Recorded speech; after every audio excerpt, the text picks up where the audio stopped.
Good morning. Welcome to a basic layout tutorial. Today I'm going to teach you how to use layout in InDesign and to place an article. If you click on the layout folder in the tutorials folder of the news magazine drive and hit directions, you can see that I have lots of files in here for you to recreate this layout template. But before you recreate it, I'm going to give you a model, which is a PDF copy of what you're to do, which are 2 pages from last year's news magazine. And while that's a daunting task, I kind of helped you out by giving you a layout template. And if you open it up in InDesign, you will see that there'll be a layout template that'll look something like this. Now, you may get an error message that says missing links, and if you do, that's okay. Let me show you the basics of layout and how to place an article. This is your black arrow tool that moves objects kind of like this box. I'm going to put it back because we don't really need to move it. And then the T tool, which is your text tool. I'm going to drag myself a little text box, and then I'm going to file, and I'm going to go down here to place, and I'm going to start off with this Lauren Thomas article, and I placed it in there. I'm actually going to create another text box where I'm going to copy the headline into that other text box.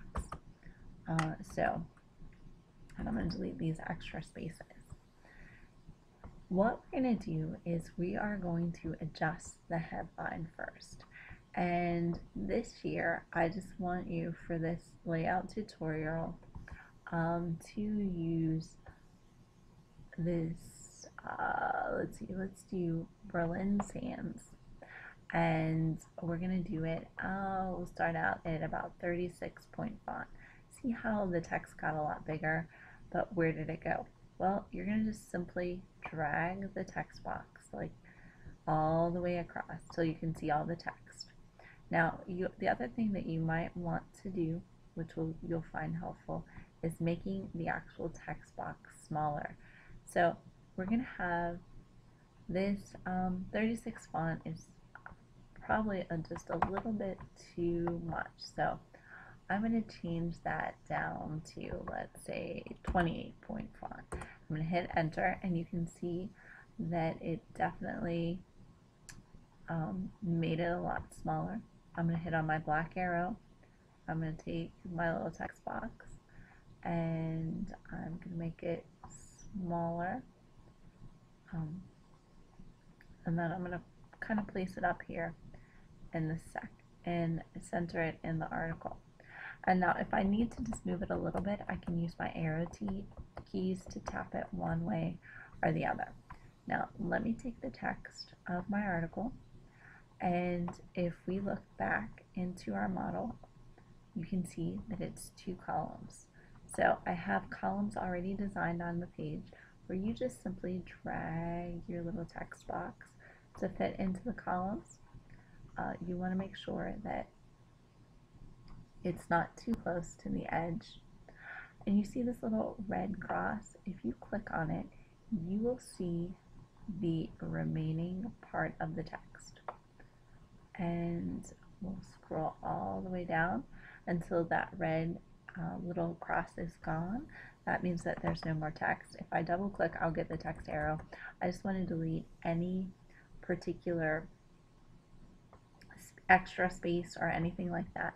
But if I click on this black arrow, see how this text is a little close to the edge, and I click it up, because I used that green arrow, it automatically adjusts the text box. Now, the next thing that you need to do is you need to make sure that it is in the correct font. And for today, we're going to use Minion Pro, which is correct, 10 point. It is 12 point, leading, which is the spacing in between. If you watch this, if I go to 18 point, look how big. If I go to 6 point, look how small. So between 10 and 12 point, you can adjust it a little bit to make your text fit the actual space. And then you're going to always want to justify your text left. It makes it look a little bit better. And when you do, apparently There was a little bit of extra margin from the Microsoft Word template. You're going to want to take that down to 0 so you don't have that extra space. And that's how you place a text box in InDesign. This concludes part 1 of the tutorial.